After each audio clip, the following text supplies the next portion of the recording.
Calling the meeting to order for the Broker Responsibility Work Group. Good morning, everybody. Good morning. Since Chance is now a liaison and Pam is absent today, your secretary is running the meeting. So I'm going to hand it over to Vanessa for housekeeping. Okay, per usual, right? Same old, same old. This is actually a little bit of a different setup. You'll see we have what I call the Jumbotron, which is just a new, very large surface. It's really cool. The microphone is that over there.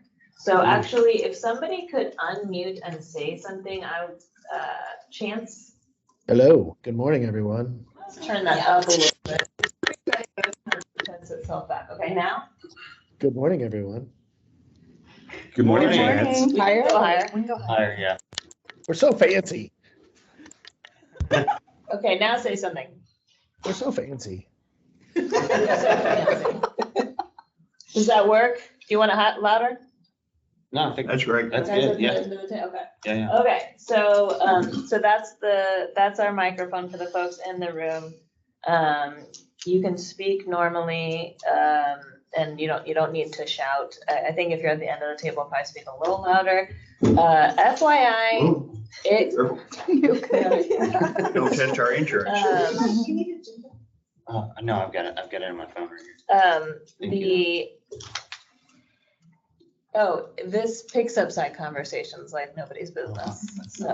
Ooh, good to know. Be on high alert with that. Okay, and then on this side, if you remember, what you think is just Bill, and he's got his camera on, so that's great. You can unmute and chime in however you wish. You can also raise your hand with that raise hand thing, the thing that looks like this. Just don't forget to unraise it. And that's it. Can you hear me all right? Yeah. Can you hear me okay? Great. Sounds Good good. morning, everybody. Nice to talk. Nice to see you all. All right. That's all the housekeeping we've got. And we'll move on to public comments if we have received any. No? All right, moving on. Staff updates. Back to Vanessa. Okay, I'm just gonna give a few updates on what's been going on with BRWG stuff. So at the May meeting in Houston, the commission voted to adopt the recommended changes to the broker responsibility rule, upping that supervision to 3 transactions per type of real estate activity for those first 3 times. So that is, directly from this group. That's great. We've received some good feedback on that.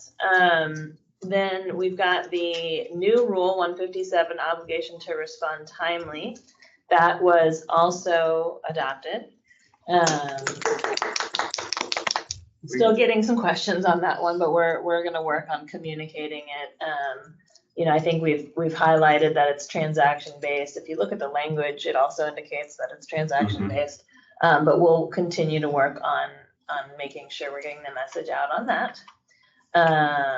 And then the TREC Rule 535.46, which is not a recommendation of this group, but I imagine everyone in this group is interested in it, this is the rule that would make the broker responsibility working group into an advisory committee that would be called the Broker Responsibility Advisory Committee, or BRAC.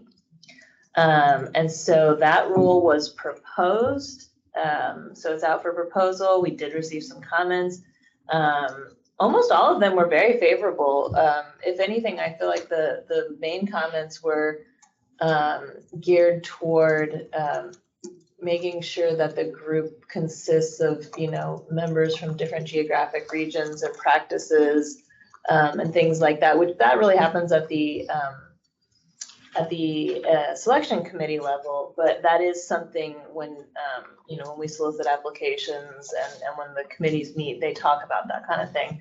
So pretty favorably received. It will go up.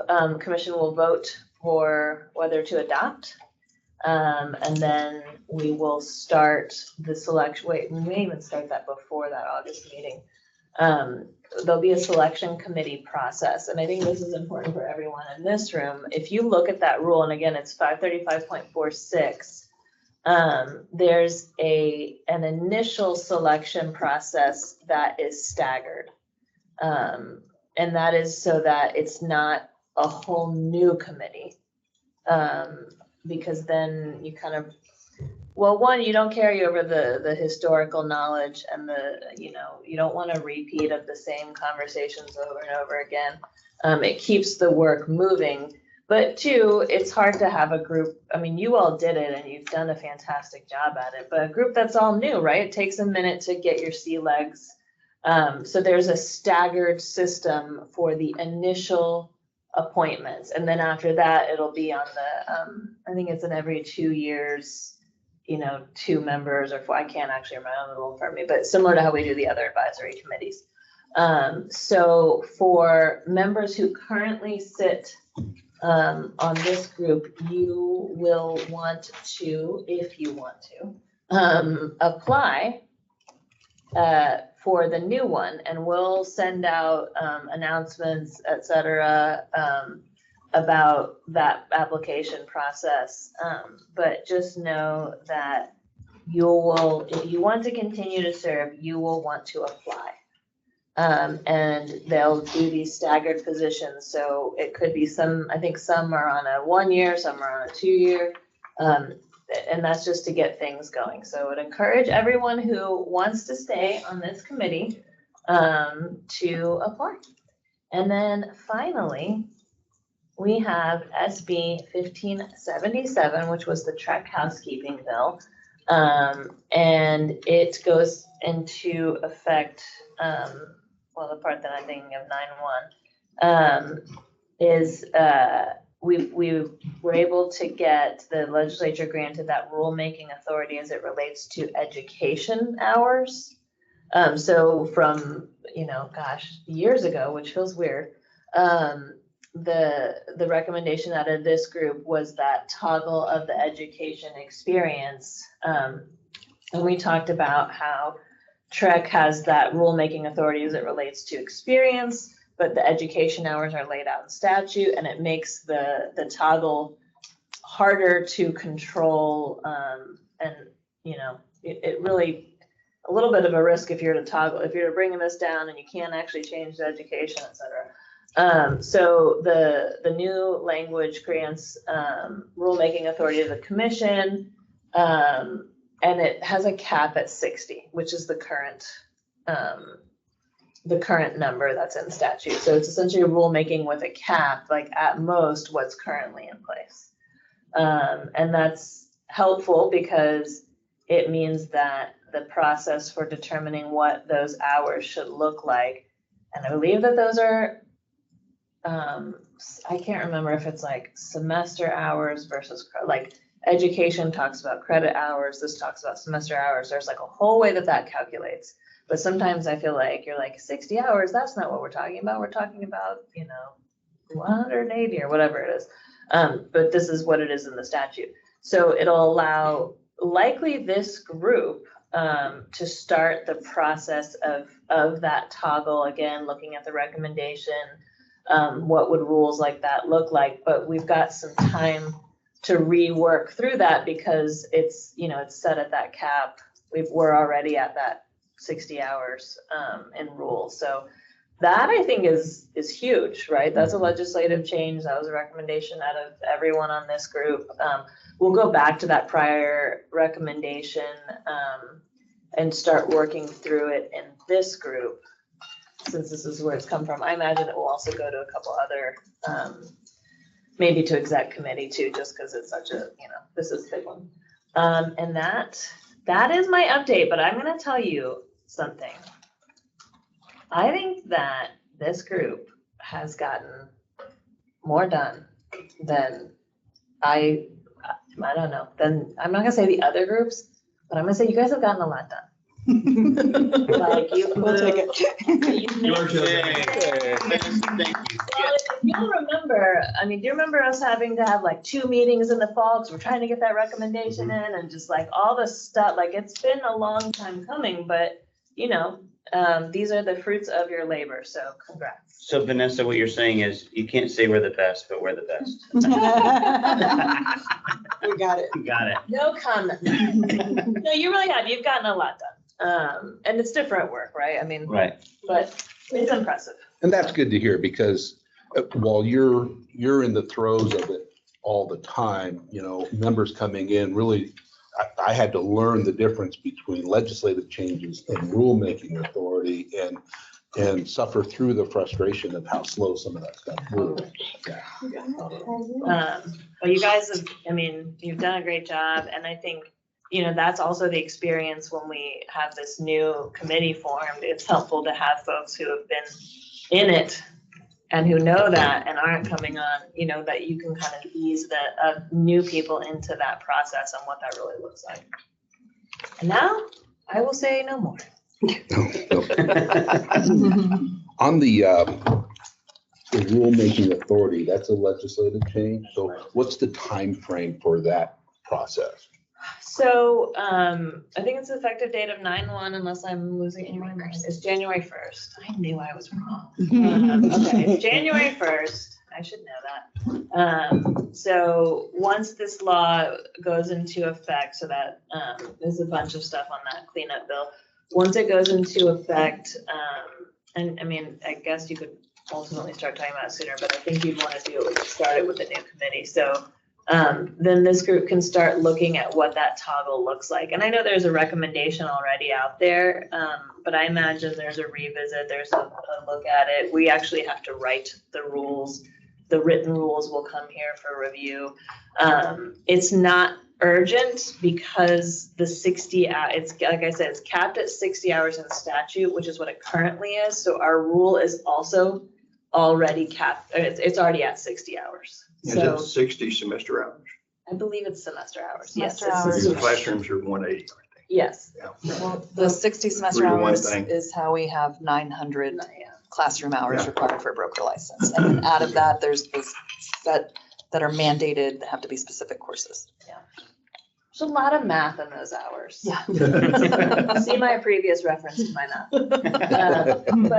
But the good news is, I think on that, because we are at the 60, is that this won't feel like a rush process. It's really one that, you can dive into and examine and think about. And so that part I think is good. Like, it's not an emergency rulemaking right now. Like, it's where we're good. It can happen as it needs to with the thoughtfulness that it needs.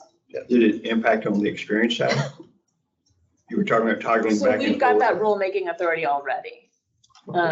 And so I think that will be the conversation that happens, right? Did it indicate what we currently think we're at on experience for a broker? Well, I think what this group will do is it will take the current experience requirements and rule and the education requirements and rule and make some recommendations as to what that will look like. Because now it's all in rule. Yeah. That's basically where it lands. It's all in rule. It's a little bit more fluid. I would say it's a great opportunity for stakeholder input because it'll go through that public comment. And I think it will pick up a lot of attention from license holders. So there'll be a lot of feedback if I had to guess. Get ready for some long meetings, Yeah. but in a good way, right? Yeah. So I think that's a great conversation to have. Yeah. I think that's kind of where we started Yeah. even 2 years ago. Right, So for sure. that, Well, Have to go back to our Yeah. notes. You've got that recommendation and we've got the notes too. And now you can look at it with different eyes too. I mean, you're not bound to that. So, it'll be a good one. nice. Thank you. All right, moving on to our next topic. We have been in conversation about broker associates as compared to sponsoring brokers. And the discussion about the discussion has really centered on someone can get their broker's license and to begin to sponsor agents without first having taken a broker responsibility course, because that course is required in the first 2 years after you become a broker. And so we've kind of been having that conversation. I know that there's been conversation and discussion about the broker responsibility course being required of all licensees, which may make this discussion moot, but perhaps not. So open for discussion. Don't you have to take the broker responsibility course prior to sponsoring people, or you don't? You don't. You know, Ew, I So thought you did. you can apply for, Make that recommendation. Yeah, we did. We didn't move motion. What happened to that?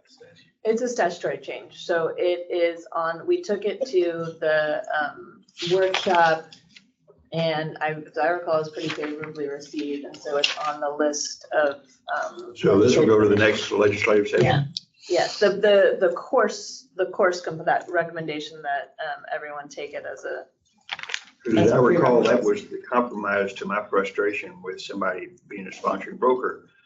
And because of the evolution, and Chance was on the writing group of the broker responsibility course, they've done a much better job of helping the broker understand if you're going to sponsor, you got a responsibility and this is what it is. So that was a step forward. So we said, okay, we know we can't make the move to have a sponsoring broker a whole different license. I understand that. But this is a good step forward if you're going to be it. And I know we were having this conversation in January, May, in the middle of the legislative session. And I will accept it as too strong a word. I semi-understand the long process. And that's these types of things that when they involve statute in the legislature, we have so little control over that. But it's good to know that there's at least people receptive to it. I mean, this is a good idea because we've got to do something to work through it. But so I do want to have a conversation about the whole broker associate thing. And I'm really glad we've got all the smart people in the room because I've got a lot of questions and situations. I mean, when we first started talking about this, I already had in place in my two offices a policy that we had, and it was part of our policy procedures manual about the broker rules dealing with broker associates in your office. Because if I understand it, and this is where I'm really open to the conversation from all the really good smart people, I don't see anything from Trek on any limits on what someone with a broker's license can do. They're a broker, period, in the conversation. If they want to sponsor people, they can do it. If they want to be in multiple offices, they can do it. If they want to function as an intermediary, they can do it. Am I wrong on that? Have I overstepped what I think the rules? No, you're right on that one. But the one thing that we talked about, I remember this because we kind of had this conversation, but your independent contractor agreement that you have in place in your policies and procedures prohibits a broker associate from working for multiple brokerages as long as they've signed an agreement with you. Now, according to the commission, they can do whatever they want. Sure. But if they sign your agreement, then that would be a civil issue. So you're exactly right, because here's the issue. We've got all the set of the rules from Trek on brokers. In fact, the phrase broker associate only shows up in 535.154 advertising. That's the only place you see it. We've got about a half a page in broker responsibility course dealing with broker associate. But as I have talked before, some of the initial reasons for this group was, and this group way back when is the one who set up the broker responsibility course. Is we said, okay, we're gonna hold the broker responsible for everything. Don't we need to tell them that and what that means? This is right in line with that. Trey says, you know what? You're a broker, that's it. We don't, but now you, the broker, better figure out what you're gonna do, because Trek's gonna hold the broker responsible for everything in their office except for the broker associates. Because we had this conversation in the two last meetings. I said, okay, I want to be clear. I understand this. And Mike, you were in on this conversation. If someone files a complaint against one of my agents who's a broker associate, that complaint stops there. It never Because shows they're a up with you. broker. It never shows up with you. Now, the only time it shows up to me, if I understand what you were saying, that is that if the investigation shows the reason for the action that caused the complaint was my training, as the broker, then I could somehow be involved, but they're You would have broker. to be involved in the transaction some sort of way. Yeah, in some way, shape. Independently. Yeah, Like however they fill out their contracts, however they Yeah. represent themselves, exactly. it's all on that broker. Because Yeah. they're a broker, they have the education, they're on that. Yeah, They're, yeah. I mean, So we're on the same association page, license, absolutely. that's what we're talking about. As I talk to my broker colleagues, one of the little things, and I know it happens to all of you, because as your colleagues know what you do and that you're involved with track, and especially as you're a supporter of track, and they look to you for all kinds of things. I get a lot of the conversation, I get a lot of the questions. And my broker friends, we start talking about this, and we talk about, well, now, what do you do about the brokers? Because every one of my, not everyone, most of my colleagues, they've got an office of a size, they've got brokers in their office. I mean, it's just a common thing. I said, so what do you do about their ability to do this, this, and this? Oh, well, track doesn't, no, track doesn't have anything to do with this. This is a broker policy issue. And so you've got to make a decision. Now, what's going to happen, it's not going to be a track issue, it's going to be a lawsuit issue. And we're going to have a responsibility.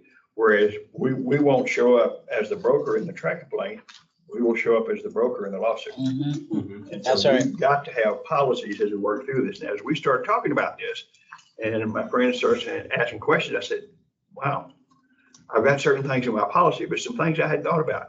You just brought up independent contractors agreement. Well, everybody in our office is an independent contractors agreement. But the language of the independent contractor agreement didn't make a differentiation between a salesperson sponsored and a broker associate.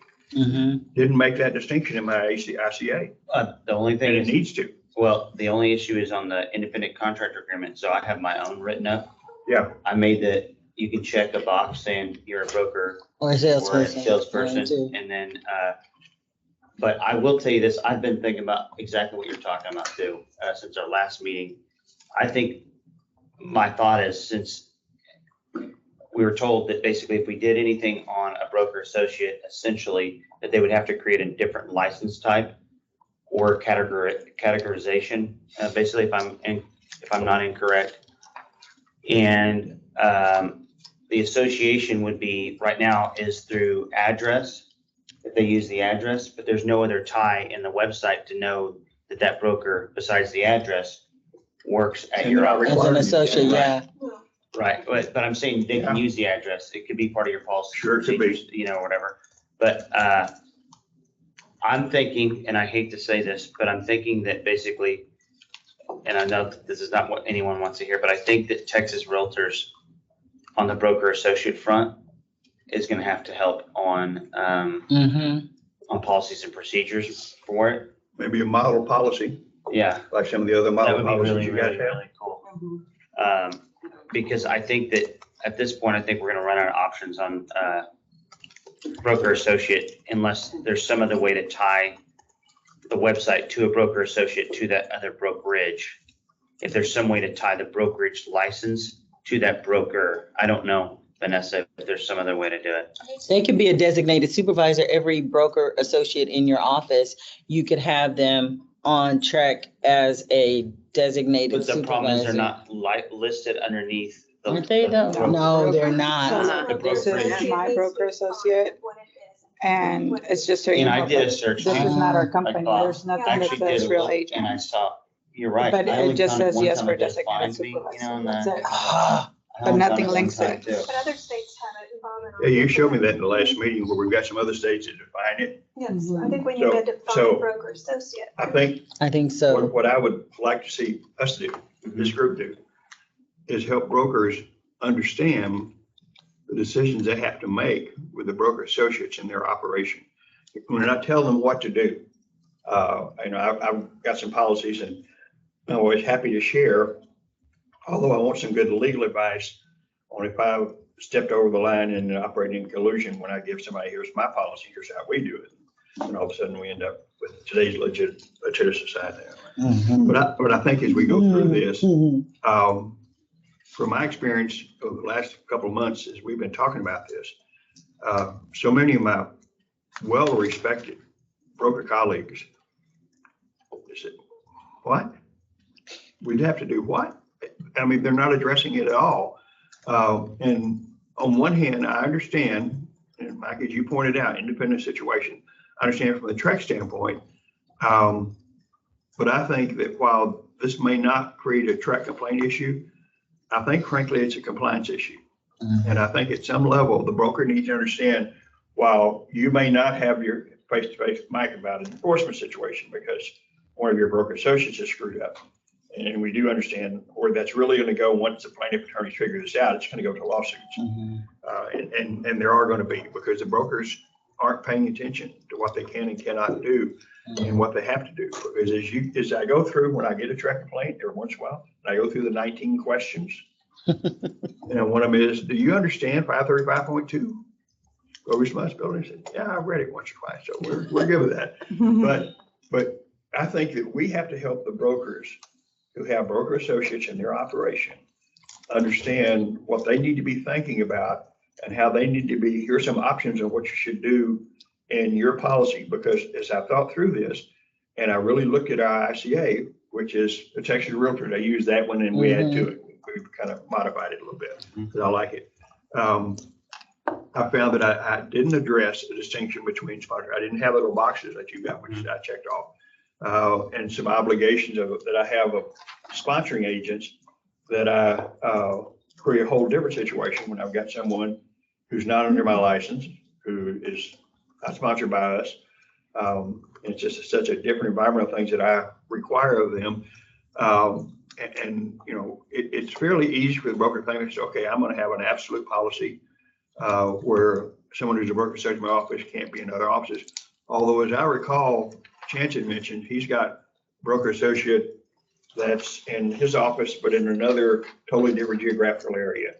I don't see him still there, but so some brokers may say, yeah, I'm fine with that because it's a whole different specialty. It's a different area of Texas. And we're associated here, and they're going to do all their business here in Tyler. They're going to do their business, you know, out in Longview somewhere else or whatever. But a broker has to think through that. I think it has to make those decisions, what they're going to do. I discovered by accident, this was a year ago, one of my agents sponsored another agent. One of my agents is a broker associate, and it turns out it was just his wife, and they were kind of a team. I said, well, what do you mean I can't sponsor her? Does Trek say I can't sponsor her? And I had to admit, well, I don't think Trek says you can't sponsor her. You can't. A broker associate can function as an intermediary, can sponsor salespeople, can be in multiple offices, and the ramifications of that. I mean, I just would not sleep at night if I found one of my broker associates functioning as an intermediary representing buyer and seller in both houses. Whoa, how in the world does that work out? So somehow I think we need to give guidance. If it's nothing more than a checklist, nothing more than a model policy from Texas Realtor saying, here's some things that you need to consider, like, you know, they've done with some of the other things that we've got that I think are really good. So this is an interesting scenario I just thought about, and I'm just going to throw it out there. I know this is far-fetched, but I'm going to go ahead and throw it. Okay. All right, we're ready to I'm just receive. going to just throw it out there. Go long, soccer. Go long. Sorry, Mike. But let's just say in theory that Bob, he's a broker associate at my office, RJ Williams. Then he goes to Chance's office in Houston or whatever, and he's sponsored there at Chance's office. And so sure enough, he's out there, everything's going good. He's got a listing with RJ. That listing goes under contract. He's acting as an intermediary, or maybe Chance says, hey, you can't act as an intermediary in your office, but in Ty's office you can, or vice versa. And he's like, well, you know, in order to bypass this issue, I'm going to go ahead and represent the client with Chance's brokerage on the buy side, and then on the list side, I'm going to represent him with RJ Williams and Company.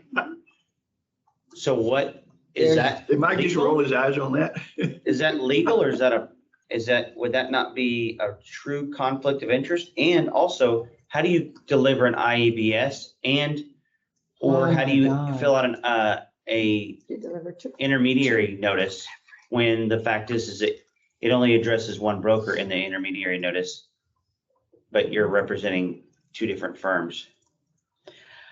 We need something in writing that prohibits. I think that can go back to the issue with a broker associate needing to be defined. Actually, that could really be an issue. Now, I know that may not have happened yet, but I'm sure somebody watching this video is thinking about it right now. Thanks for throwing it out. Yeah. So not giving you ideas, by the way. So do we need to give some direction to what we need to model or have somebody come up with? Here are the issues. Here are the things that broker needs to think about in regards to broker associates in their office. Here's some things that, I know this is not something that's probably going to go to the commission at this point in time. Maybe this is nothing more than a page in the broker responsibility course. But in some way, shape, or form, we've done a great job, this group, over many years this group's been here. We've done a good job of giving direction to brokers, helping them think about it. I mean, there are things that every time I teach broker responsibility course, I come to the point, I go, whoa, I need to do that, don't I? And it's a work in progress. I mean, there's always one more thing. Always. Soccer, I know you go through that same thing. I mean, Yep. it's just one more thing. But Absolutely. we've always done this. We've always given brokers direction. We always say, here's something that you need to work through. And maybe our direction is nothing more than a recommendation to Texas Realtors. But coming from a group who's vetted this, who's thought it through, who's worked through and says, yeah, did you think about this? Because I worked through this and I talked to my colleagues up in our area. They came up with stuff that I hadn't thought about yet. I said, wow, I hadn't thought about what I just brought up. So, that is so convoluted that, geez. Only your people would do that. I actually learned that from one of your agents, Bob. No, Hang on just a second, Ty. So I know in the last group we made, or the last meeting, we made a recommendation. Do you have what that was? Because I know, I mean, we had this discussion and we all.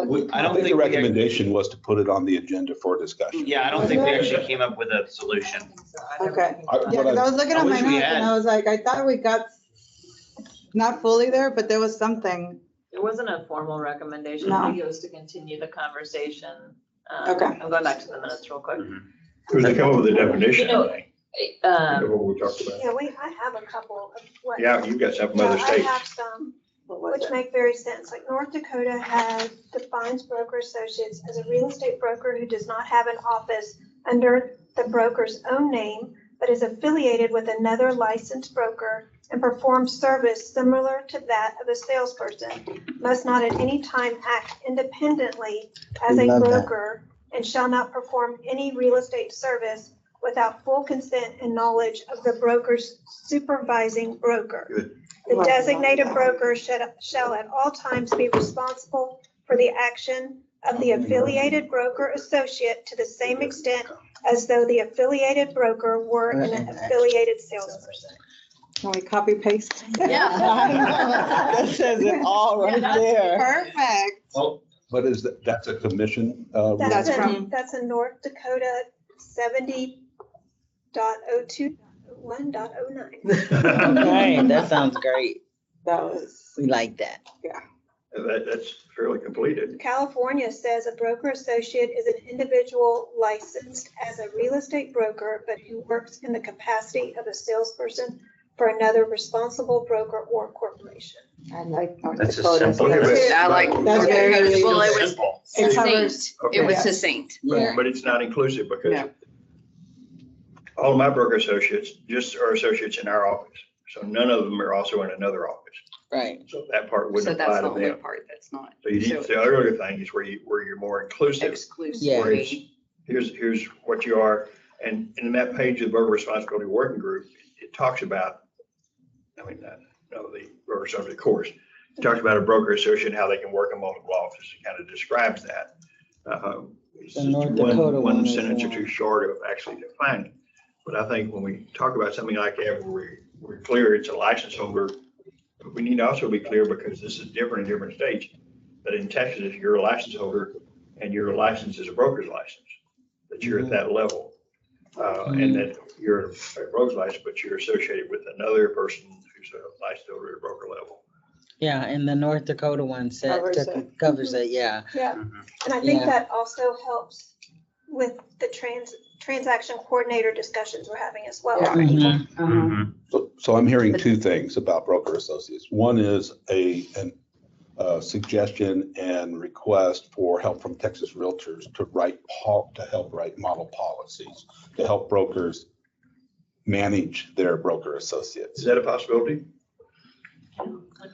The other thing I'm hearing is a request or suggestion that Trek write definitions Mhm. of what a broker associate is and maybe some restriction on what they can do. So is that statute or you just, okay, yeah. Yeah. I In the meantime, think that I wanted to give, if I could weigh in, I think Bob's got a very interesting issue, and I think it's an important issue. I didn't really understand it earlier until you explained it. But it really is a two-part deal. It's whether this is a regulatory, is something that we really need to regulate. And maybe at some point in the future, the definition, as Leslie suggested, maybe the definition of a broker associate may help clarify what the obligations and the restrictions are. But it sounds like to me, and I think Bob came up with it, is that it's really an education and an information task that we should partner with, I think, with either the associations or the or independent real estate agents and brokers, in that if we can have from a Trek standpoint, sort of beef up the broker responsibility course to maybe provide a little bit more information in that venue, but then more importantly have Texas Realtors and the local associations, and maybe just generally a brokerage, brokers information to make sure that we have independent contractor agreements that are more specific and that provide some guidance to an individual broker, because I don't know that everybody is as much in the weeds as Bob is on this. And to his credit, I think it's something that may down the road create a problem. The other thing I would also I always like to keep in the back of my mind is, does it sort of follow the 10% rule? Do we have a lot of these issues? Are these issues really something we need to be concerned about in addressing? Is this something that's likely to happen? yeah. And I consider that more in a regulatory issue as opposed to in the educational issue. So I think there's a great opportunity to partner with Texas Realtors and with other local associations to provide maybe a joint program where we could do an education program for brokers to sort of highlight this issue and maybe help them create a contract or an independent contract addendum, or help them create a formulated contract form that everybody could use that would sort of address a lot of Bob's concerns. Yeah. Right. Yes, sir. Thank you, Bill, especially for the weeds comment. So It happens all the time. I agree with I agree. Yeah, it happens a lot. Certainly in our area. I agree with the concept of in the direction of trying to get Trek at some level to define this. The balance that I see, though, at least I'm clear, the legislature will never let us create another license. Probably not in my lifetime. They could. Because I'm an old guy, but I mean, maybe in your lifetime, sure, okay, I'm with you on that. But I mean, it doesn't mean we shouldn't try if that's the appropriate, final solution. But I think if we can work a balance where, without moving down that direction of saying, hey, this is a whole different category of a license, but define what it is, kind of like some of the other states Yeah, have. defining it, yeah. Because this would give a basis for the brokers who begin to look at the recommendations that may become Texas Realtor, saying within this broad, and it'll be fairly broad, I think, kind of like what North Dakota had, or South Dakota, where it was, definition. They say, okay, within this, let me first look at my office, see if I've got any of them. Oh, look, I do. I got 12. Okay, so what I do now. At least you've got the basis from Trek to start down that road of doing it. And I think the suggestion of putting in broker responsibility work group is a really good idea. I think it would be a legislative change even Sure, then. for sure. Okay, and just yeah. to make sure we're But talking. I would think it would come from us through the commission to the legislature saying we need this, and a good rationale for why. I've got to feel like, because we've got some of our commissioners here, that they're receptive to the idea that this is an issue that's dominant enough that we need to do something with it, and the commission can take our recommendation, move it forward. I understand that this is a, long road, but I think we need to start it. some way, shape, or form. We have gone down long roads. I have before. another idea. Yes. You know, Another scenario? Oh, God. No. I can't catch another one. No, I do have another idea though. What if we did something like this, instead of trying to rework the wheel? What if we instead went down the road of, instead of trying to define it right now, what if we said, I mean, maybe because this new website, just throwing it out there, I'm gonna smile with this one, but what if we just said, there's a way to say there's an association with that brokerage? Like, without calling it a separate license, without calling anything else, but it somehow Oh, it ties says to associated the with. brokerage. Uh-huh. You can, as a broker, you can say, I'm associated with this brokerage. We've discussed that several times. And instead of trying to define it, all it is a connection to show the consumer and other agents and brokers that That you're they're associated with it, us. instead of it being like something new that we're trying to do. Is that, I think that's a recommendation that you all have made. Okay, that's what I thought. That's what I thought. I Still thought we don't have did. that regulatory don't know. authority to require it, right? okay, But I don't think that seemed, Easy fix. yeah, that seemed like one of like, okay, that's really collecting that, sort of that contact information. You'd want that specific authority. I think that is on the list, if I'm remembering correctly, of like of possible changes. Now, if you're looking at defining a broker associate in statute, that's a little bit different, but both are statutory changes. I see, both. Even the website? Yeah, because you're requiring. What if you don't someone to- require it? What if you just say, hey, Who you are you can, associated with? yeah, who are you Yeah. associated with? It's just like you're designated. So right now, Just as, Well, I'd be worried to confuse the consumers, because then they would say, look, you're responsible or associated with them in some sort of way, and we say, sorry, no, they're not. On that other end, because we would still be opening the complaint or some of that, but if they're one person. so, I mean, I'm just being devil's advocate. Yeah. so right now, it says business address, right? And we talked about if we keep the same business address, that's how it associates. Can we just add one line on the business address and put the company name on top of, because there's two lines, just the business address. Can we say, for example, real agent and then the address? I'm gonna pull up a lot. I mean, I think ultimately our legal advice on this was that if you're gonna You're start gonna regulating start, broker and then it's- associates, it's gotta be a legislative change because there's not that regulatory authority right now. But it's just the business address of the company that address They're belongs to. associated. We don't require that. I No, think we But- do but it's- it for convenience, Brett, because some MLSs, they want some sort of connection between that associated broker and the other broker Yeah. to share accounts or something. Interest does. And that's the Yeah. only way we've been able to recommend saying, put your business address as the other broker that you associate with. Mhm. oh, wow. That's where that That's where business that came address from? really. But if we just wanted to have some sort of association or just, I mean, I think for the most part, most of the people that use this as other brokers or agents when we're filling out contracts and things like that versus consumers for the most part. I think it would be important for a consumer to know that this broker associate is affiliated with I this. do This too. brokerage. That's what the IABS can do. That's where you can But- educate your but the people. deal They is- legal did that. But the It's IBS fine. You're isn't putting the on. company you're with, Yeah. whether you're a broker or you're a sales In the agent. It's already in the contract. Yeah. So why, it doesn't make sense because it doesn't jive when we look it up because we're clicking all over.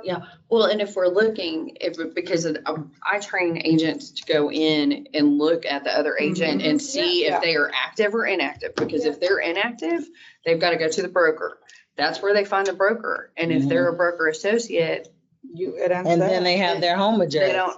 they don't have another means unless they go into the MLS, which is not always updated as it should be. Exactly.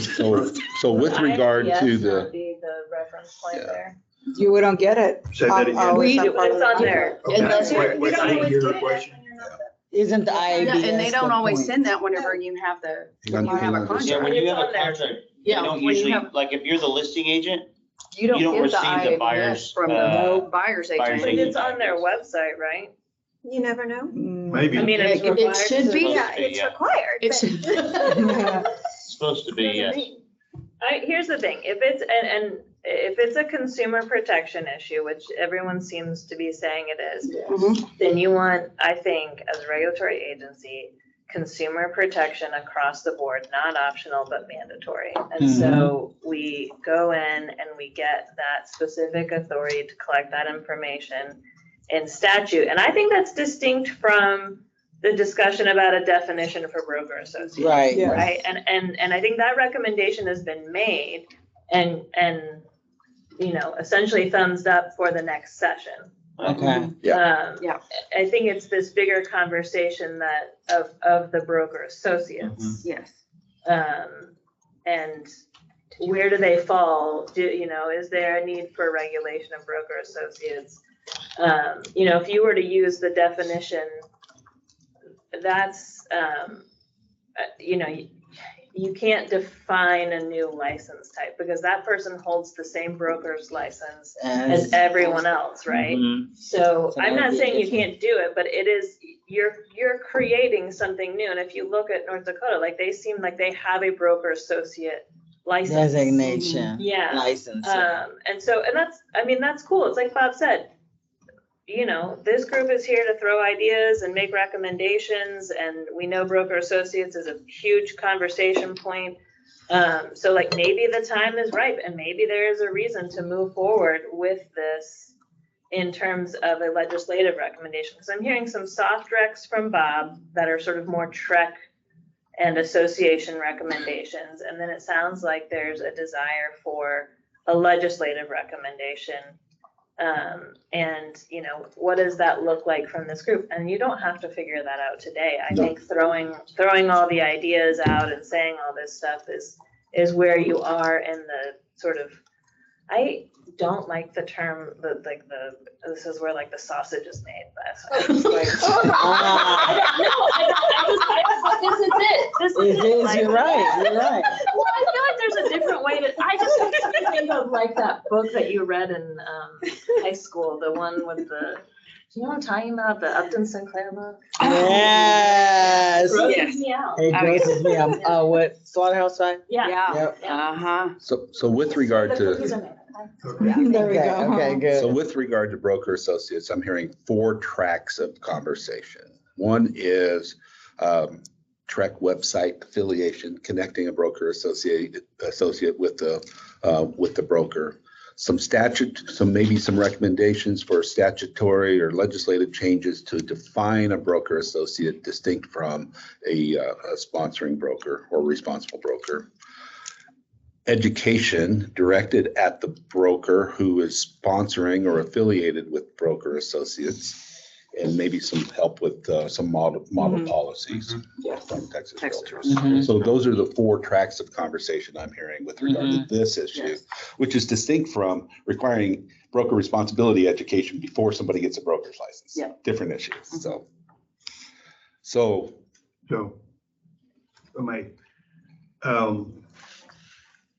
I like all this that we're saying, and I know this is a long haul, but I don't want it to be on the back burner.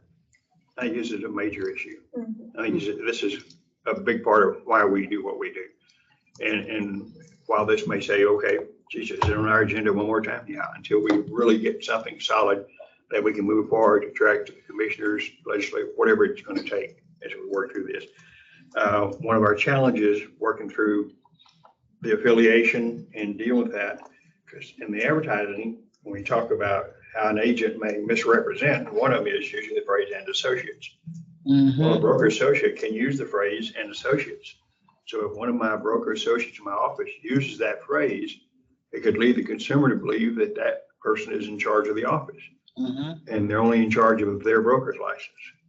So I think if we have something like that, it has to be done in a way that when a broker associate in some way, shape, or form advertises, it doesn't mislead someone as to their role within that brokerage. And I think that's going to be part of something with Trek to establish that here are the things that we can do as we try to in some way give information to the consumer about this is what's really going on and this is what you need to know about this person. Because remember, one of the underlying things is if somebody causes trouble for a consumer, the consumer needs to know who's responsible for that person. Well, if you're a broker Yeah. associate, as far as Trek's concerned, is that broker associate is responsible. Mhm. But that person, whoa. I was dealing with Keller Williams and Plano, and that's who I'm gonna hold responsible. Well, no, he's. He's his So own I think broker. there's, from a total consumer protection standpoint, when Trek says, we want you to be able to find the person responsible for the acts of this agent. Well, that agent's a broker associate, it's a whole different ballgame in it. From a regulatory standpoint. Yes, it from a doesn't- regulatory standpoint. It doesn't mean there's not things that can happen civilly, right? Oh, I can't speak to it. No, well, and we absolutely understand that problem. From a We can't license fix that. regulation standpoint. From regulatory, and so I think we can create as a basis, and both of you were mentioning this, if Trek can have something in there that brokers, when they're trying to set up their policy in their office for how we're going to deal with broker associates, we say, well, let's see what Trek says about this, and you've got a broad thing. Well, here's what a broker associate is, and then Trek's got, the broker's got to decide, here's how I address that within my office. ICA, policy procedures, addendums and amendments to, as you work through it. And I think we need to be able to give them direction. But I think the first step, regardless of how long the haul this is going to be, going through statute, legislation, all that stuff, is to have something in Trek that can really define and say, this is what we're talking about here. And then give the broker that track to begin to run on to do all the rest of it. And I think moving forward and trying to get Texas Realtors on board with helping us with some kind of model policy or something like that would be very helpful. But I think all of being able to do that is really going to be based on what Trek's going to be able to do, even though it's a long haul, knowing that that's in the works with Trek and that they're going through the process and dealing with this issue. It tells me that Trek recognizes this is an issue, and it's not a small issue. And it's one that we really need to jump on. And I think hopefully you will look to us to help you understand, here's how we want to address this. Is the issue I dealt with it solely yesterday. like affiliation with the brokerage itself? The brokerage, the Yeah. company, yes. Yeah, The fact that Trek has no rules. Trek says you're a broker, period, end of conversation, next. But in the real world, both from a civil standpoint, both from an operational, both from the consumer understanding, oh, this agent who's got my listing is screwed up, so who's responsible? Understanding how them being a broker associate impacts on that. All of those things come into play, and brokers need to know, Trek's recognized they go through the process to identify who this person is, but then Trek says, and at some point in time, I understand not a regulatory right now, but at some point in time, when complaints hit and Trek looks at it, and Trek's gonna say, okay, well, that's a broker associate, but, and then it's gonna start hitting the brokers, and brokers need to have some direction. And maybe that'll start from us going to teach the realtor about things you need to think about. And one of the things that's happened to me, and it'll happen to everybody else that deals with this, is as we begin to address this and say to brokers, you need to think about this, there'll be another new thing pop up. I mean, things come up and say, wow, my broker friend said, I never thought about that. Because he had, not as convoluted as your example, but he had a broker who functioned as a non-appointed intermediary in a transaction. He was a broker associate. Well, who's responsible to the buyer and the seller in an intermediary relationship when they gave informed consent and it had his name on it? mm-hmm. Who's responsible for that? So I think in some direction, but I think It'd be the person that's on the listing agreement. If that associated broker is signing your business on the listing agreement, you are the intermediary, not the associated broker. I So agree, you're in absolutely agree. control of doing appointments and stuff Yep. like that. I absolutely agree. And so the brokers that part, but take the next, I agree from a technical standpoint, you're absolutely correct. Take the next standpoint of the buyer and the seller. Who do they think is responsible? Who do they think is in charge? That They have no person idea who I says a am. broker. Hopefully they're handing them the IBS and it's properly filled out. I love your So optimism. So then that's an enforcement issue. If you Well, see it is people, an- see well- repeat and filling out wrong IBS. No, it's correct. That's- IBS was done That's where correctly. you file complaint. No, So- I absolutely agree. IBS form was done correctly. Okay. What was not done is the buyer and seller didn't read it.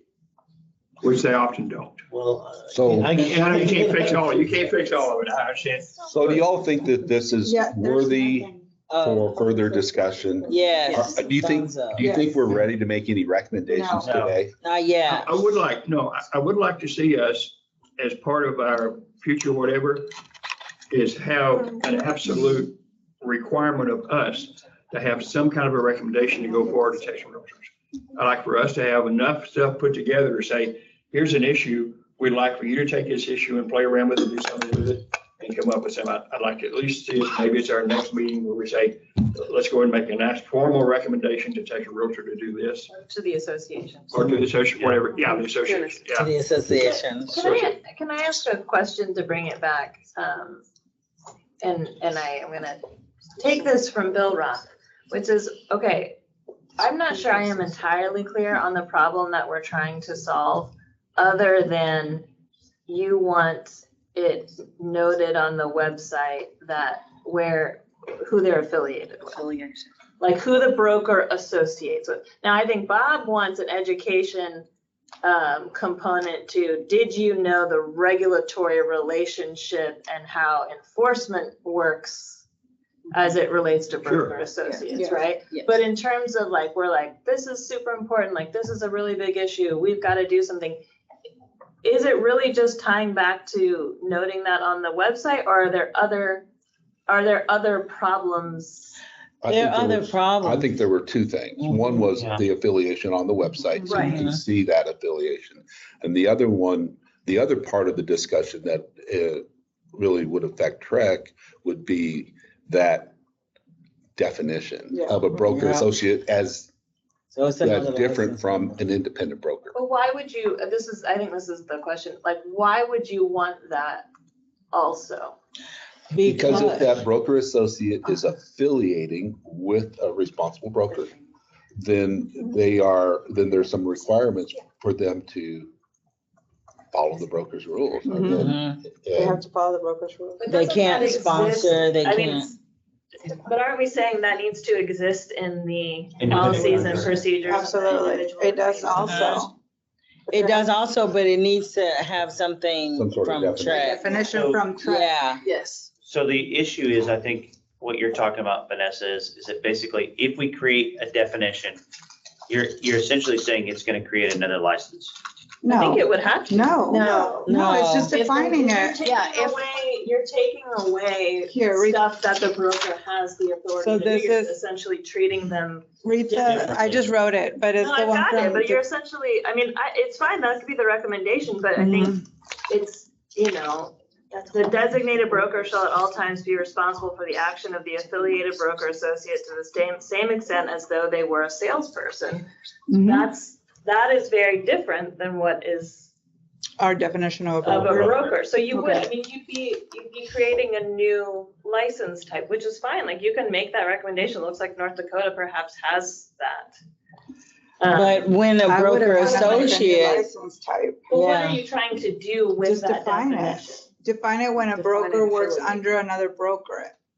It is not the same thing as just a broker that works for themselves. There has to be the distinction and the definition for the consumers, for the other brokers, for the other salespeople. I think Vanessa's point though is that like, if you're hiring that person, that's your responsibility to do that, is what she's trying to say. Am I wrong?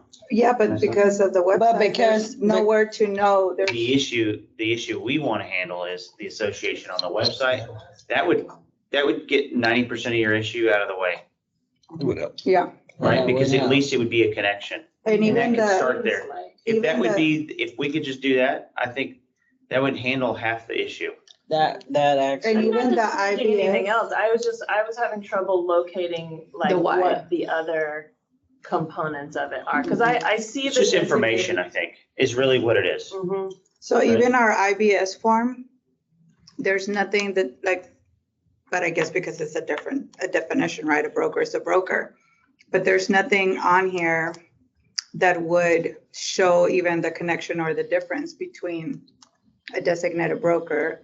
There's the name of the firm, designated broker firm, licensed supervisor, so they're not a licensed supervisor, their name wouldn't They go would be under the here. sales agent So or then they would be under associate. sales agent associate's name, and that sounds like a regular salesperson, not the difference or the. So a maybe broker. we need to put sales agent / broker associate's name on there, on the IBS form, and then. Salesperson and associate. Sales Salesperson, agent it's sales associate's agent name. / associate's name. But not So broker. if we put sales agent / broker associate name on there, then I think that's confusing Yeah, for me.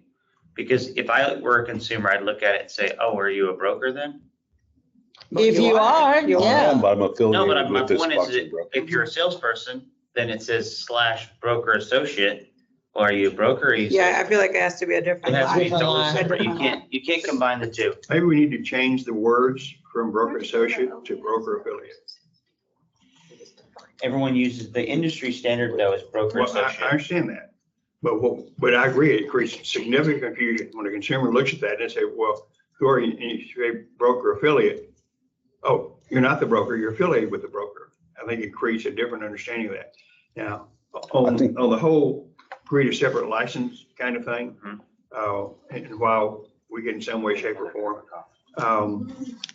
And Bob, I don't want to kick the can down the road, but I think we've created enough Oh, I do, but. fodder for And I thought. agree, but we're gonna re-talk, but I think I've got some challenges of doing that. Because there's so many underlying things when you create a whole new type of license. And maybe that will solve a lot of our problems. But yeah, I think go with the recommendations. I'm good with that, but I just so want us to be prepared in the next time to have some really significant recommendations so we can move forward on some kind of model policy. Because guys, certainly in my area, the brokers out there need some help. I mean, Good. we're just rudderless. I mean, it's a challenge. And it's not a Trek challenge. It's a liability challenge and it's a consumer protection challenge. I mean, they got people that are working with their agents in their office. A couple of my friends she's got 2,900 agents. She's got a ton of broker associates. And I promise you, most of those consumers don't know that whether they're dealing with the broker or not the broker, they don't even know the broker's name. And there's some real consumer protection challenges going on with that. And helping the brokers understand, well, here's some things that you ought to do as you work through that process. I think somehow we need to, in some way, shape, or form. Now, I started off my little whole speech with, I'm looking for a lot of answers, got a lot of questions. And I'm absolutely open to say, Bob, you beat this thing to death, we're good, let's move on to the next thing. Yep. Whatever you want to do, I'm good with. Well, the Me next and thing I is, agree, this is a big deal. the next thing is suggested topics for and agenda items for next meeting. So And I that think would be we've the got one. first one. I don't know what everything in their laws say, but I'm just looking at North Dakota once again. It says the North Dakota Real Estate Commission licenses salespersons, brokers, either designated broker of a sole proprietorship or a firm or a broker associate who is not a designated broker, firms, corporation, limited liability company, or partnership. So is They that don't 3 have or an 2? extra Three. license. So 3 licenses. That's 3 licenses, yeah.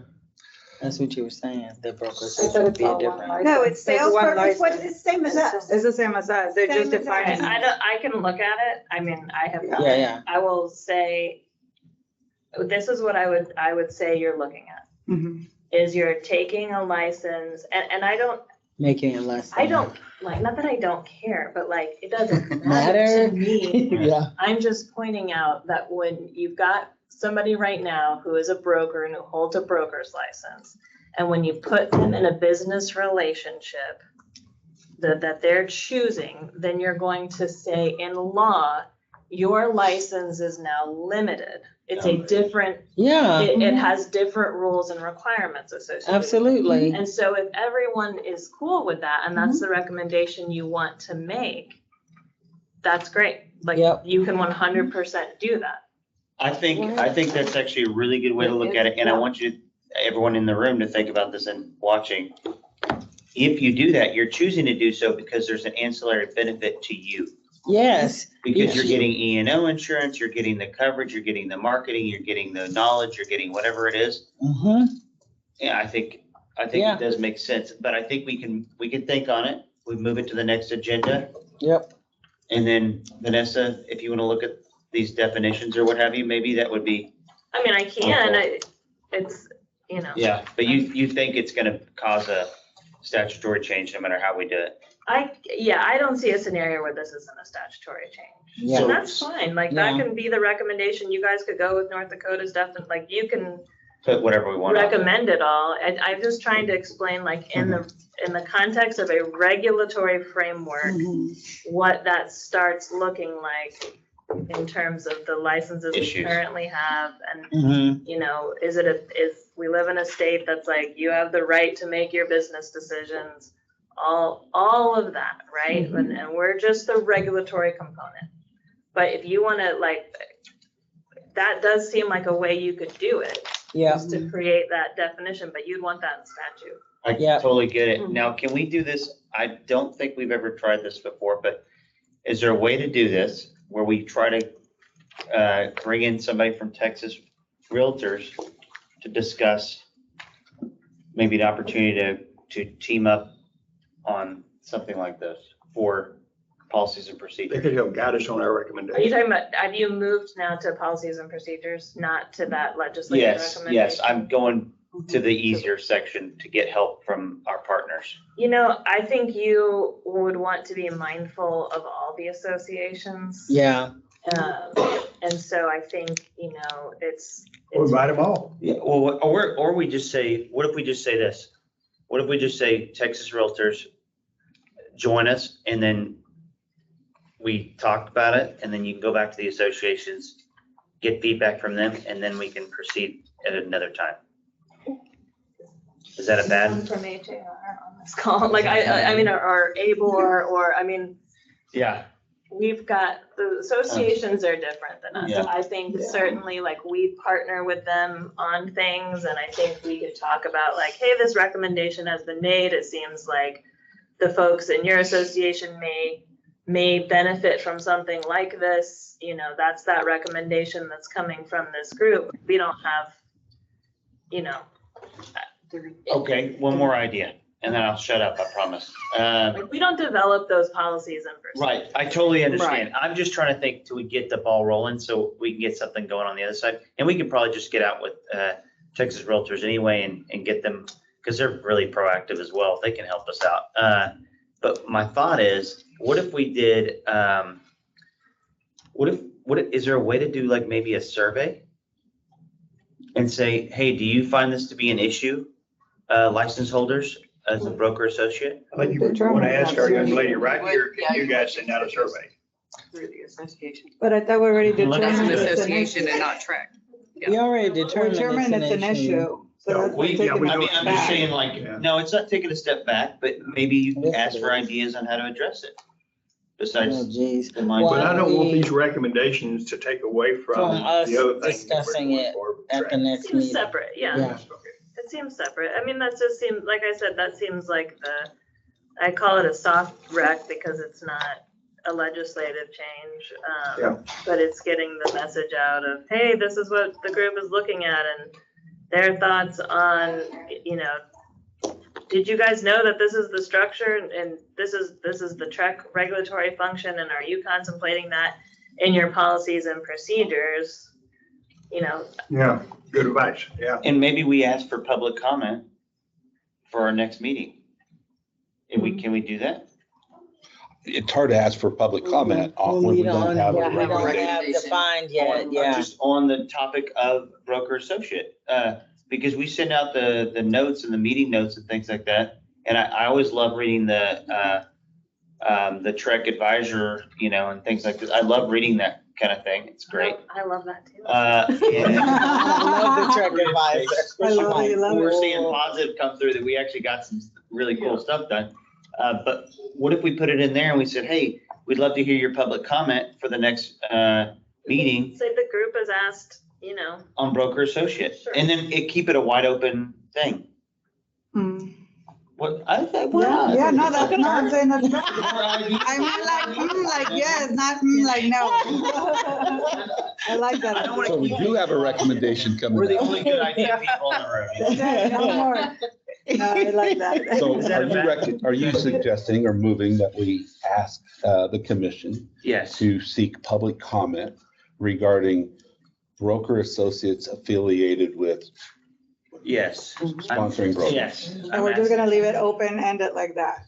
Yeah, on broker associates. I think you could just encourage people to attend the. They're not coming. I Sorry. guess the. That was That was my inside voice. I mean, that might be true. You might have to go get your people, but I think we could just put it in our next meeting. Sorry. Chelsea, Oh, my goodness. I'm sorry I'm not with you guys physically. I just had a few thoughts. I'm trying to figure out, what do you want from the public comments? I'm thinking you may already know what you're going to receive. We may, but you know what? Since we're a limited group here, and we were just talking about this, having different areas maybe give comment and feedback. Maybe we'll get some different responses based on geographic and other demographic. I think you get different responses from different business models. Exactly. You will. From Yeah, from different sizes. business Yeah. models. And some of us will be like hearing no issue, oh, it's no problem at all for us. And then some of us will say, well, this is really, have you thought about this? And then they can throw it out there. And then maybe this is a simple solution. Maybe we're just not thinking of a simpler solution possibly to this issue, or. And you can make it very broad. Yeah. That we're looking at broker associate issues, and like your comments on broker associates are, associated with. Right. Very, very broad. Just asking do you have for any thoughts on it? feedback. So to go back to Vanessa's comment, it was, what problems are we trying to solve? And as we've had this discussion today, multiple examples keep coming up. And I think that's what we're going to get perhaps from public comments, or what are the problems? And I think Confirmation of what we're thinking. and then I think we'll be able to sort them into categories, these 2 or 3 categories of problems. And then once we know what problems we're trying to solve, then it's easier to come up with recommendations. and solutions.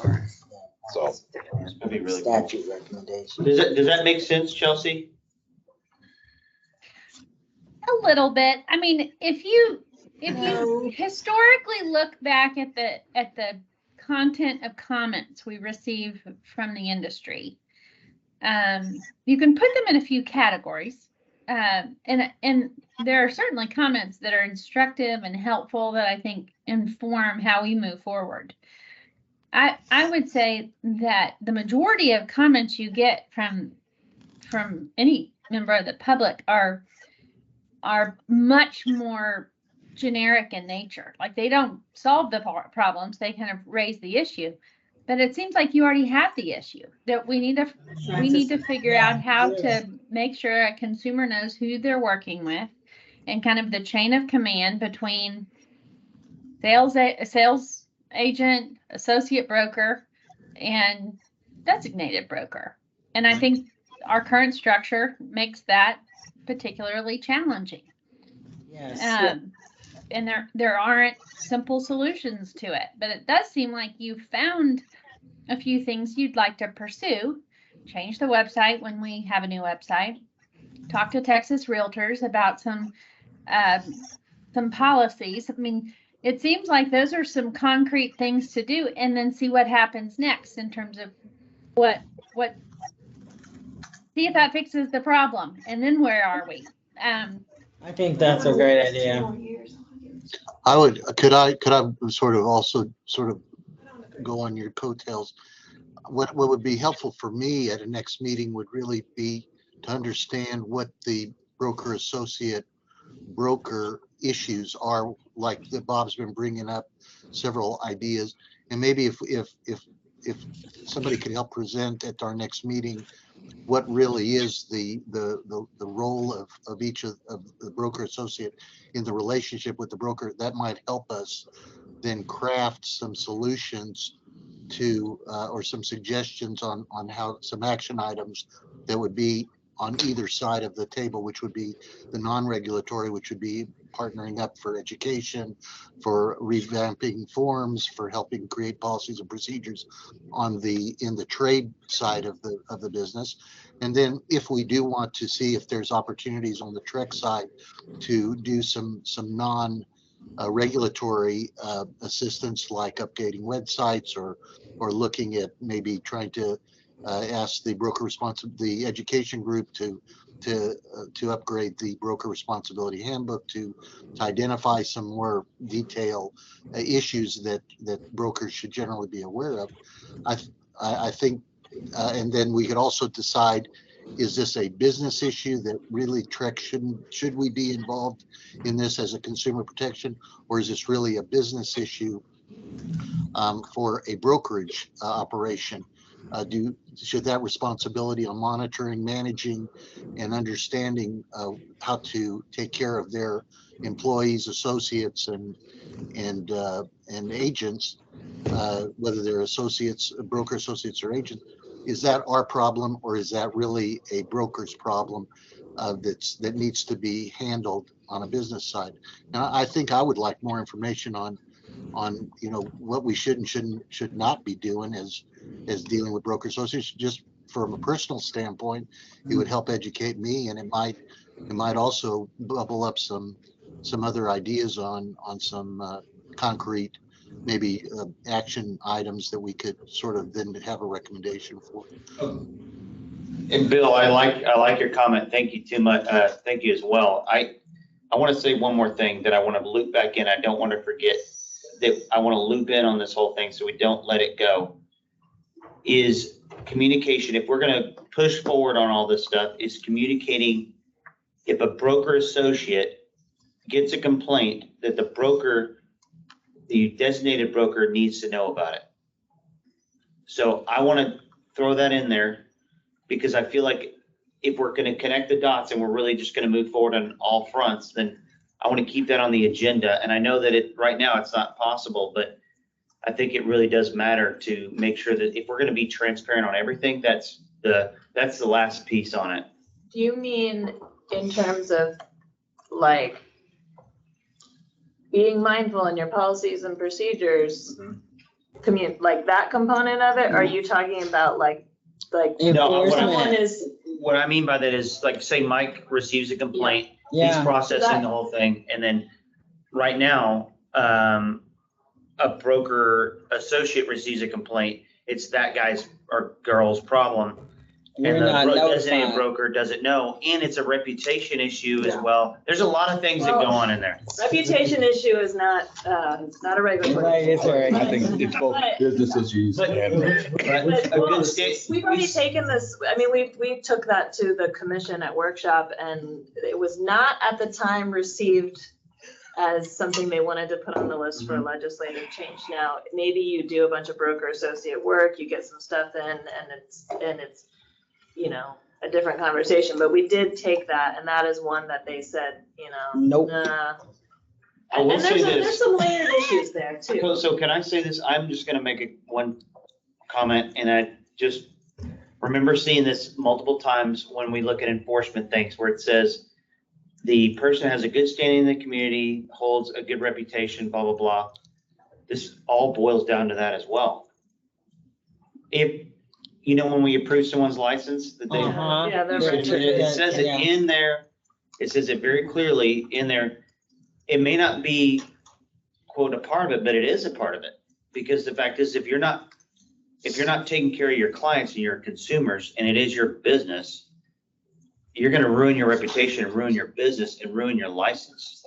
Because the fact is, you can cause litigation, you can cause other ancillary issues that will stem from not knowing.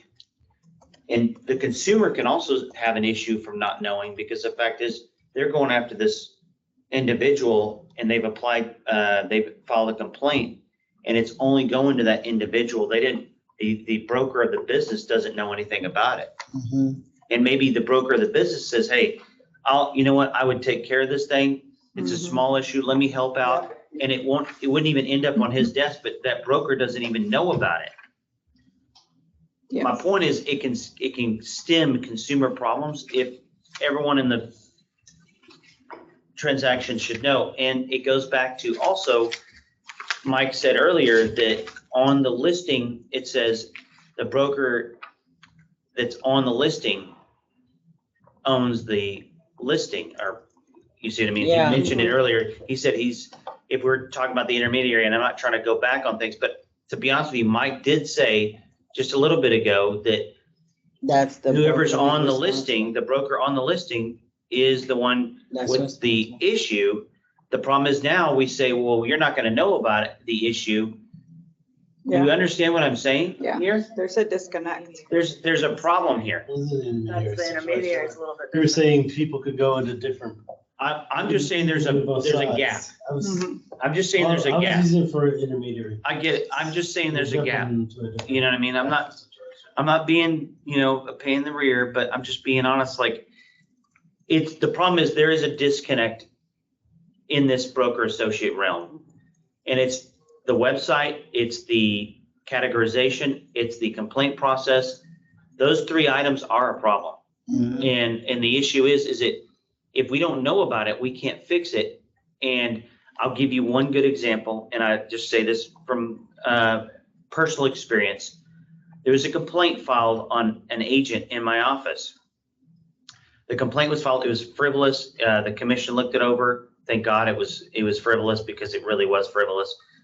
Filed it on this agent. In the middle of this whole process, his license got upgraded to broker. I kept asking, hey, what was going on with this thing? Because I'm really proactive. I don't, I like to keep things on the up and up, His license gets upgraded, goes on. He receives a response. He's like, hey, did you get the response on everything's good with Celebrate? I was like, Celebrate? I didn't see anything. Yeah. I got the first complaint, but never got the secondary follow-up that he was clear on it because he was a broker.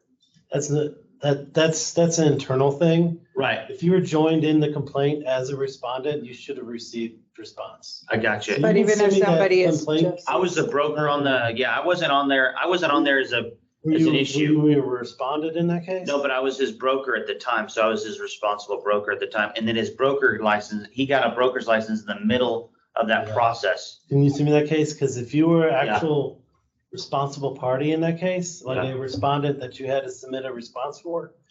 Then you should. I just you were worry part of about that these. complaint, You should have received that. I worry about these. If you change disconnects. ranks in the you know? middle, Yeah. if you were a sponsoring broker for that person, because Mhm. complaints are done for the time and the activity that was done. Right. Mhm. You're It responsible shouldn't for matter, that, right? You should have received a response. Yeah, that's what I was thinking too, but I'm just Something saying, happened or Yeah. whatever, or, I mean, I can't really explain. right, So I right. look into it. I'm just saying, these are the things that are going through my mind, you know what I We mean? usually start looking at associated brokers, they can Yeah. associate with Whoever, 1,000 brokers. right? So how will we know which one from another? That becomes Based- another so- difficult. Based on the contract. So based on the contract, Joining in complaints and everything like that, we could join in wrong broker, everything like that. I mean, it's a myriad, right, it's just a It's- circle, basically. I is what mean, you're saying. the stuff you guys are talking about, Yeah, it can get real complicated when it Yeah. comes to the complaint side. I totally Yeah, understand. that's why we I'm, wanted. I'm just saying, let's keep it on the Clean. agenda, and then if there's something It else. warrants further discussion, Yes, yes. So that's That's on my whole the point. agenda. future action. Sorry, Vanessa, sorry, So- Mike. No, I was Yeah, I just just wanna pointing give out you an that you've idea. taken it to the commission as a recommendation. They Yes. said no. I think we take it again because we have Yeah. new people. Okay, this group can do what they want. They can make the recommendations and I'll, What recommendation are we thinking about now? All of them.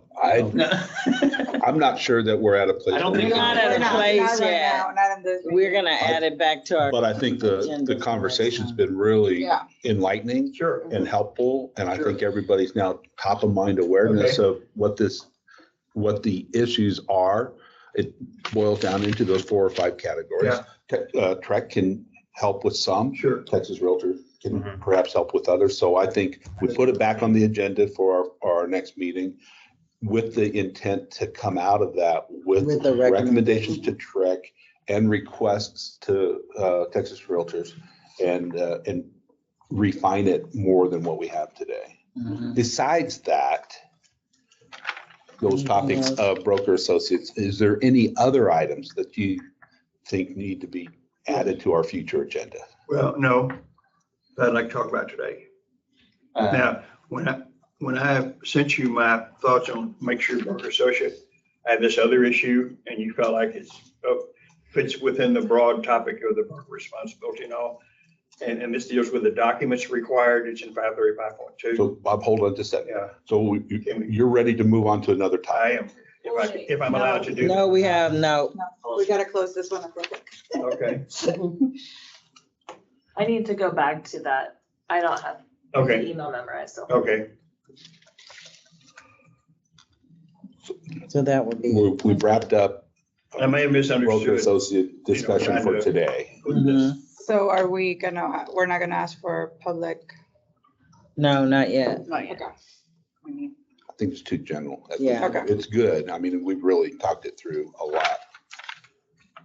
Do we have room in our agenda for another item, discussion Yeah. Well, item? we can't 20 add, minutes. I'm trying to remember, I'm actually just trying to remember what I said, so hold on one sec.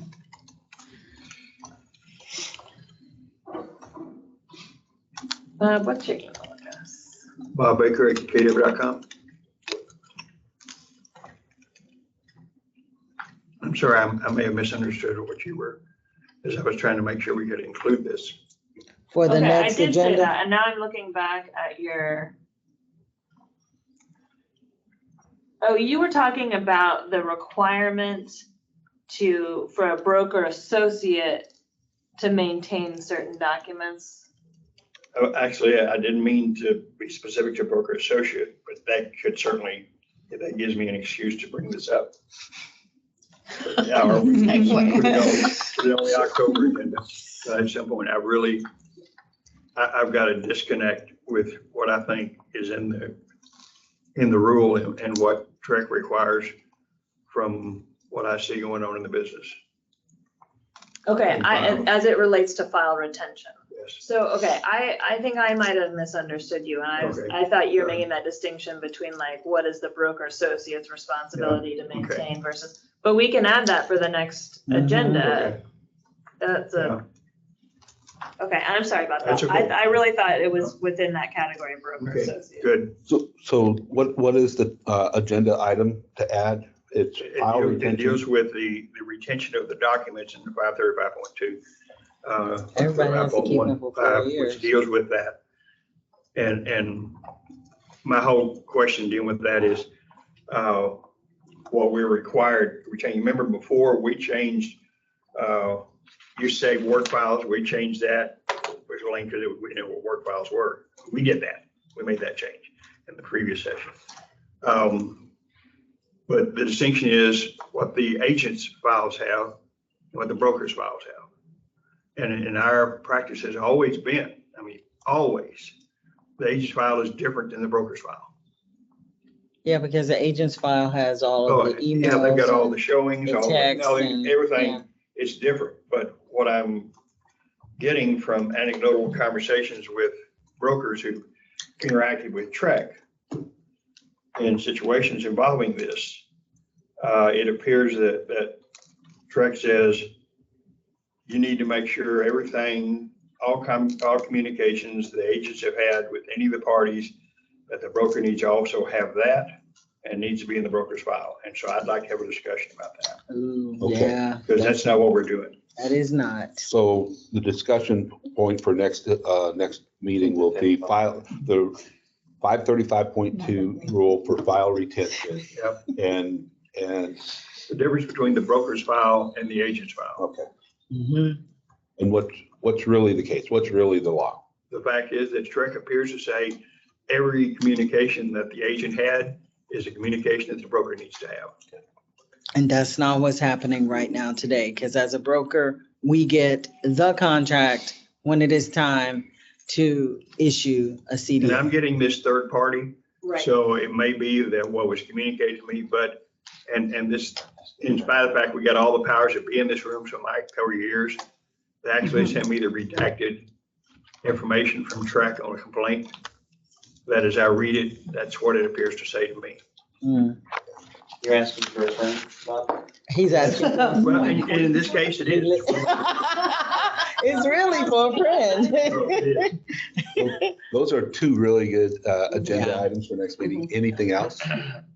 Yes, No, not you. one more thing. Are you suggesting an agenda item? I am. I'm talking LLC LLCs, the amount of LLCs a broker can oversee. No. Yeah, they can go there. Mm-mm. Yeah. Throwing it out there. You can go there. What do you want to, He wants to limit it. I didn't say I want to limit. I just said I want to talk about it. Mm. We both said it at the same time. We did talk about this in a relevant, we did talk about how many people in general one person can actually oversee, whether it be a designated supervisor. Yeah. Oh, yeah, we did talk about We it. did. Yeah, This was talked about in Arello too. yeah. I'm just saying for LLCs, and maybe we should, we'll circle it in on the renter broker model, basically, and the repercussions to the consumer. We cannot go down the road. Absolutely, of- we can. We can't go down the road of telling people about their business models. Cause that got Trek in trouble when I was way early in the business. I remember that. We cannot go down the road of business models. So I've heard an agenda item about the number of LLCs.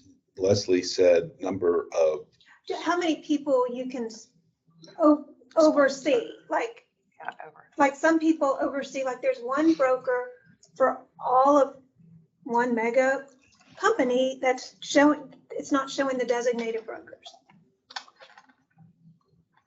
so So how can you oversee really oversee 1,000 people? so I just want to put a title on this agenda item. we can work it. Okay. Just write, discussion. Broker oversight. Broker oversight, Supervision. including LLCs, and we'll Sorry, change it to Vanessa. something else. Okay. Oh, I know. I think it's a worthy discussion. Again, it does not bother me.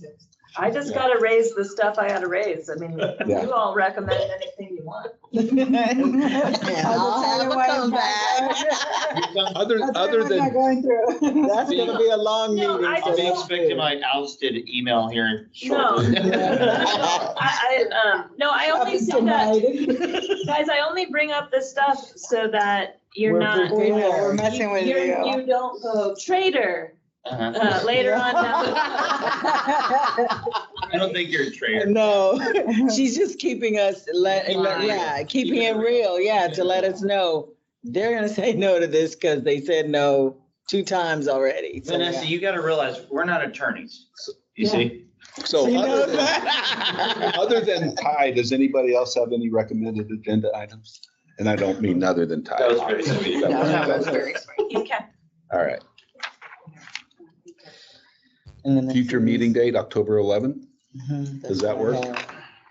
It's a Wednesday. It's a Wednesday. It's a Wednesday, yep.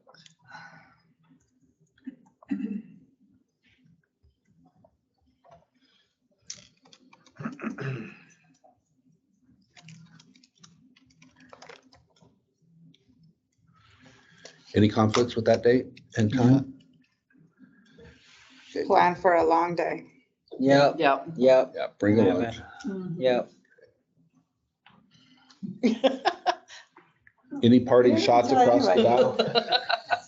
I really like the new name they're gonna give the group, because BRWG will be easier to pronounce than BRWG. I can't, pronounce that.